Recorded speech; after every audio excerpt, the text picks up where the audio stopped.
मुल्क की 7वीं आदमशुमारी लाइ सुञाणप कार्ड जो शर्ती ख़त्म। हुकूमत मुल्क की तारीख़ जी पहिरीं डिजिटल आदमशुमारी लाइ समूरियूं तैयारियूं मुकमल करे वरितियूं। ज़रियनि मूजिब तिजोरी सिस्टम तहत थींदड़ आदमशुमारी में सुञाणप कार्ड खां सवाइ माण्हू ॻणप कराए सघंदा। 6 महीननि खां कंहिं बि हंधि तरसियल शख़्स उन ई जाइ खे पंहिंजी रिहाइशगाह लिखाए सघंदो।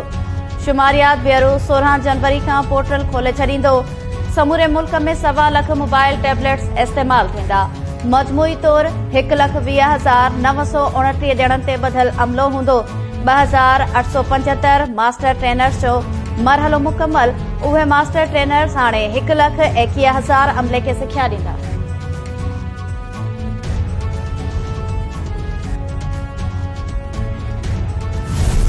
दहशतगर्दी ये जो बढ़नी शुरू हो गई है, इसलिए हुई इन्होंने तवज्जो ही नहीं दी उसके ऊपर। सबसे ज्यादा खतरा पख्तूनख्वा को है कि वहां अगर ये समझ रहे हैं इनके जो वजीर स्टेटमेंट दे रहे हैं पख्तूनख्वा गवर्नमेंट कुछ नहीं कर सकती। पुलिस से एक्सपेक्ट करना कि जिस तरह की वो वेपन्स उनके पास है और उनका मुकाबला करना ये मुमकिन नहीं है। बैटल हार्डन लोग हैं, इनके पास वो जो अमेरिकन लेटेस्ट वेपन्स छोड़ के गए वो वेपन्स है। तो ये समझना कि पख्तूनख्वा की पुलिस इनका मुकाबला करेगी, ये जब तक कि फेडरल गवर्नमेंट पूरी तरह इसको तवज्जो ना दे। अगर यहां फिर से प्रॉब्लम शुरू हो गया हमारी मर्ज डिस्ट्रिक्ट्स में या कबाइली जो फॉर्मर कबाइली इलाका था, पाकिस्तान बर्दाश्त नहीं कर सकेगा, हमारी इकोनॉमी नहीं स्टैंड कर सकेगी। अगर यहां दहशतगर्दी बढ़ गई इसके असरात सारे पाकिस्तान पे जाएंगे। टीटीपी जे दहशतगर्दनि वटि अमेरिका जा जदीद हथियार आहिनि।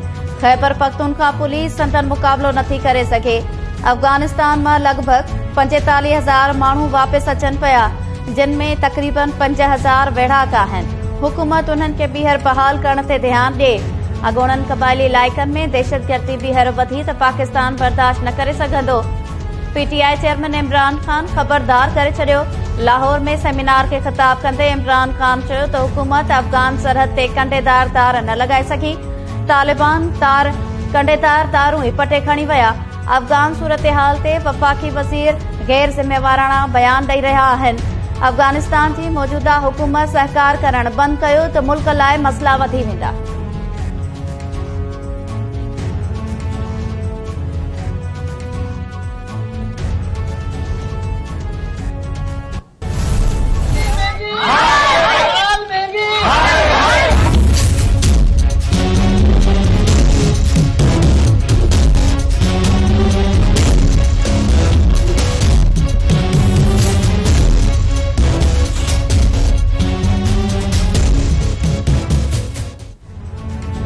सिंध में अटो गरीब जे पहुच खां परे थी वियो।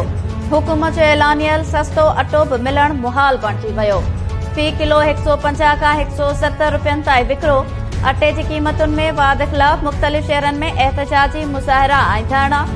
खैरपुर में अटो महांगो थियण ख़िलाफ़ औरतूं रस्तनि ते निकिरी आयूं।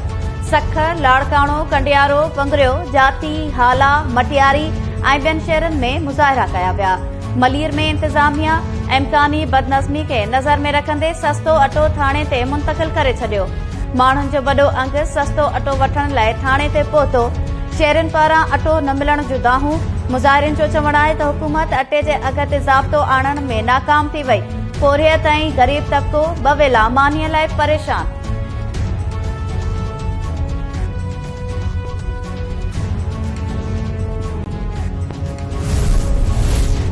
सिंध हुकूमत पारां ॿियनि सूबनि जी भेट में सिंध में अटो सस्तो हुअण जी दावा। शर्जील मेमून चयो आहे त अटो रुगो सिंध न पर सॼे मुल्क में महांगो थियो आहे। सूरत-ए-हाल बहितर थियण में कुझु ॾींहं लॻंदा। सूबे में फ्लोर मिल्स जी कोटा वधाए छॾी आहे। अटो 65 खां 95 रुपया फ़ी किलो मिलंदो। मुकेश कुमार चावला चयो त कणक ख़तम नाहे थी, ज़ख़ीरा मौजूद आहिनि। बहरान वारियूं ख़बरूं ग़लति आहिनि। फ्लोर मिल्स एसोसिएशन जे अॻवान चौधरी यूसुफ चयो आहे त हुकूमत कणक फ़राहम कंदी त अटो महांगो न थींदो।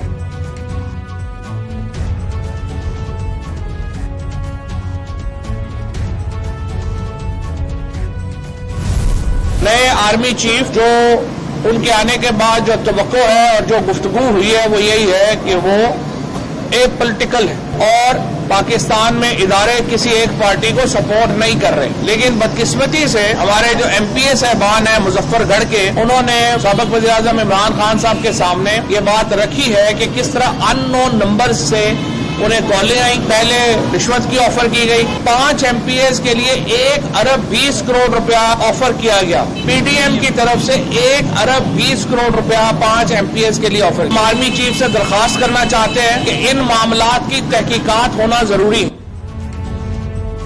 PTI पंजाब असेंबली जे 5 मेंबर्स खे ख़रीद करण जो इल्ज़ाम हणंदे आर्मी चीफ खां जांच जो मुतालबो करे छॾियो। फवाद चौधरी चयो आहे त मुज़फ्फरगढ़ मां चूंडियल नुमाइंदनि खे अणॼातल नंबर्स तां फोन करे धमकायो पियो ऐं खेनि टोड़ण जी कोशिश कई वई। 5 मेंबर्स खे 1 अरब 20 करोड़ रुपयनि जी आछ थी। मोमना वहीद अपोज़िशन सां डील करे 5 करोड़ रुपया वरिता आहिनि। आर्मी चीफ मामले जी जांच कराए इदारनि सां झेड़ो नथा चाहियूं। नए आर्मी चीफ मां घणियूं उमीदूं आहिनि।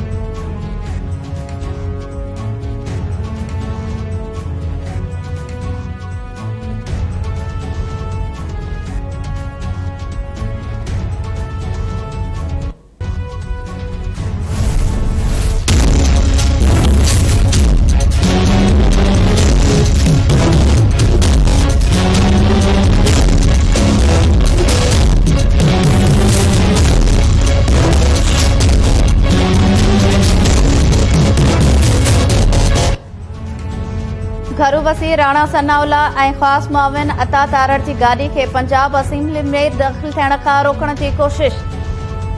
ॿई रुकावटूं तोड़े असेंबली में दाख़िल थिया। असेंबली मां वापसी ते राणा सनाउल्ला जी गाॾी मथां जूतो बि उछलायो वियो। राणा सनाउल्ला चयो आहे त कुझु बि थी पवे परवेज़ इलाही खे एतमाद जो वोट वठणो पवंदो। पंजाब में गवर्नर राज जो ऑप्शन बि मौजूद आहे। राणा सनाउल्ला परवेज़ इलाही ऐं मुनिस इलाही ते 3000 अरब रुपयनि जी मनी लॉन्ड्रिंग जो इल्ज़ाम लगाईंदे चयो त ज़मान पार्क ते थियल इजलास में PTI ऐं काफ लीग वारनि हिक ॿिए जी गिची पकड़ी, हिक ॿिए ते करप्शन जा इल्ज़ाम लगाया। चौधरी परवेज़ इलाही ऐं संदसि पुट हज़ारे अरब डॉलर परॾे मुंतक़िल कया। महांगाईअ जा ज़िम्मेवार बि उहे ई आहिनि।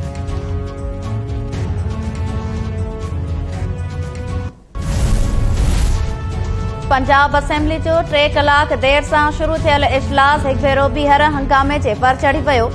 सवालनि जवाबनि जे वक़्फ़े दौरान अपोज़िशन जो गोड़ एजेंडा जूं कापियूं बि फाड़े छॾियूं। परवेज़ इलाही ख़िलाफ़ धाड़ेल धाड़ेल जा नारा। हुकूमती मेंबर्स जी बि अपोज़िशन ते छिती तनक़ीद।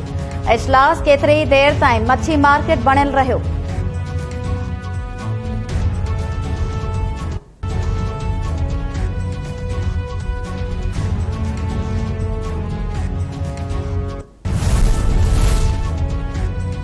तो इन इलेक्शन कमीशन केस में PTI चेयरमैन इमरान खान, असद उमर ऐं फवाद चौधरी जा ज़मानत थियण जोगा गिरफ़्तारी वारंट्स जारी। इलेक्शन कमीशन इमरान खान, असद उमर ऐं फवाद चौधरी जी हाज़िरी खां छूट वारी इस्तदा रद्द कंदे संदन गिरफ़्तारी वारंट जारी कया। केस जी ॿुधणी 17 जनवरी ताईं मुलतवी।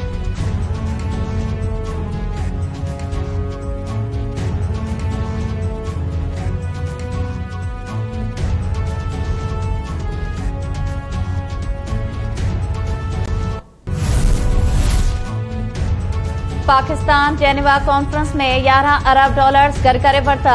ॿोॾ मुतासिरनि जी भरपूर मदद करण ते वज़ीर आज़म शहबाज शरीफ़ आलमी बिरादरी ऐं मालियाती इदारनि जा थोरा मञिया। परॾेही वज़ीर बिलावल भुट्टो ज़रदारी चयो आहे त डोनर्स कॉन्फ्रेंस में जमा थियल रक़म असांजी उमेदुनि खां घणी वधीक आहे। पाकिस्तान जो साथ ॾियण ते गॾियल क़ौमुनि जा थोरा इदा आहिनि।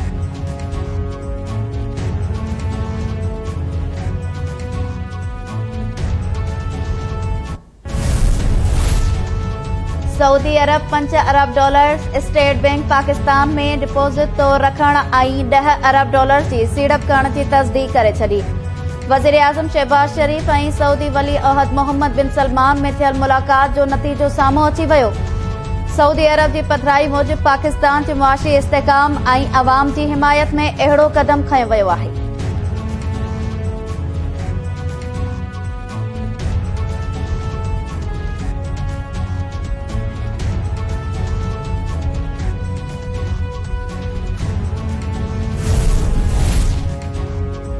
Army chief general Asim Munir पारां UAE जो दौरो। Army chief general Asim Munir जे गडियल अरब इमारात जे सदर खां पोइ वज़ीर आज़म शेख मोहम्मद बिन राशिद सां मुलाक़ात, दिफ़ाई, अस्करी ऐं ॿियनि मामलनि ते ख़्यालनि जी ॾे वठि कई वई। वज़ीर आज़म शहबाज शरीफ़ 12 जनवरी खां UAE जो दौरो कंदो।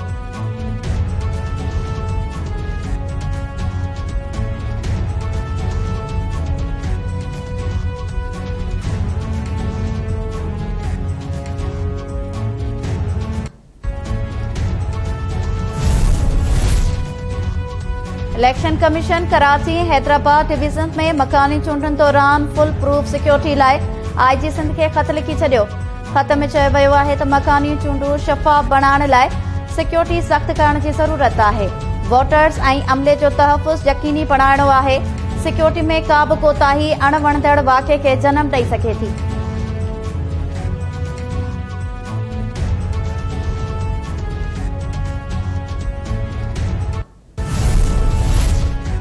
चीफ सेक्रेटरी जी सदारत हेठि सखर हैदराबाद मोटरवे बाबति इजलास, M6 मोटरवे लाइ लैंड एक्विज़िशन ऑफिसर मुक़रर करण जो फ़ैसिलो, senior member board of revenue ऐं कमिश्नर ज़मीन हासिल करण वारे मामले जी निगरानी कंदा।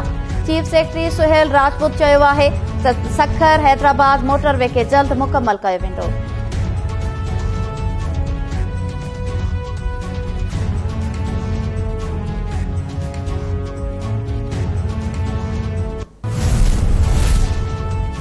कराची जी अदालत जालसाज़ी ऐं फ्रॉड जे ॾोह में 3 जवाबदारनि खे क़ैद ऐं ॾंड जी सज़ा ॿुधाए छॾी। कराची जी एंटी करप्शन कोर्ट सिंधी जमात कोऑपरेटिव सोसाइटी मलीर जे अॻूणे सेक्रेटरी मुख़्तियार चन्नू खे 5 साल क़ैद ऐं 50,000 रुपया ॾंड जी सज़ा ॿुधाई। ज़ैबुनिसा ऐं आमिर अली खे 3 साल क़ैद जी सज़ा।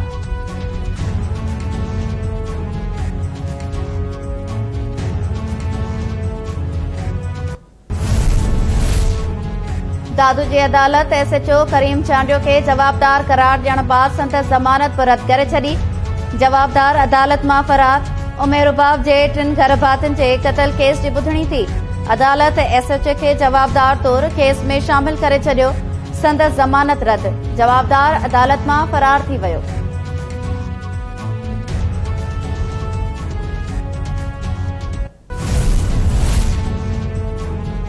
सांगड़ जे चक नंबर 7 में कार सवार हथियारबंदनि जी फायरिंग में औरत क़तल, वेगे पुट ते क़तल जो इल्ज़ाम। गोलियूं लॻण सबबि मारिजी वियल 40 वरियनि जी फरज़ाना भट्टी जो लाश अस्पताल मुंतक़िल। रोड़ी भरिसां बि जवाबदार पंहिंजी भेण खे कारे इल्ज़ाम हेठि कुही क़तल करे छॾियो। ॻोठ अछियूं कुबियूं में जवाबदार गुलाम हैदर सोलंकी भेण फौज़िया खे छुरियुनि जा वार करे बेदर्दी सां क़तल करण बाद फरार थी वियो। लाश पोस्टमार्टम बाद वारसनि हवाले। पुलिस केस दाख़िल न कयो। नई वरी जवाबदार जी गिरफ़्तारी अमल में आई।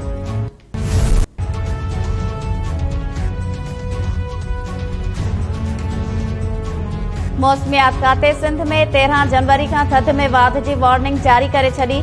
सूबाई राजधानी कराची में सुभाणे खां तेज़ हवाऊं घुलण शुरू थी वेंदियूं।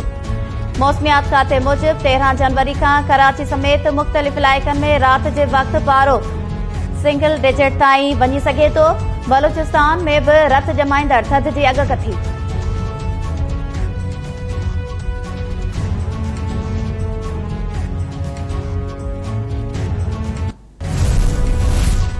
मुल्क में सोन जो फ़ी तोलो 3,300 रुपया सस्तो थी वियो।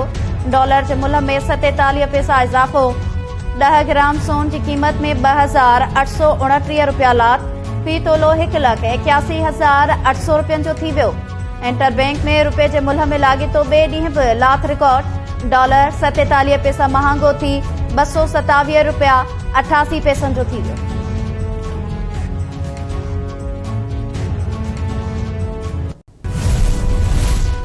खुरन जे रुहानी पेशवा ऐं 7 पीर पगारे शाह मर्दान शाह जे विछोड़े खे 11 वरीअ वहामी विया। सैयद शाह मर्दान शाह जे वरसी जे मौक़े ते मुख़्तलिफ़ शहरनि में तक़रीबूं कोठाए भेटा पेश कई वई। 7 पीर पगारो सैयद शाह मर्दान शाह 10 जनवरी 2012 में लाडाणो करे वियो।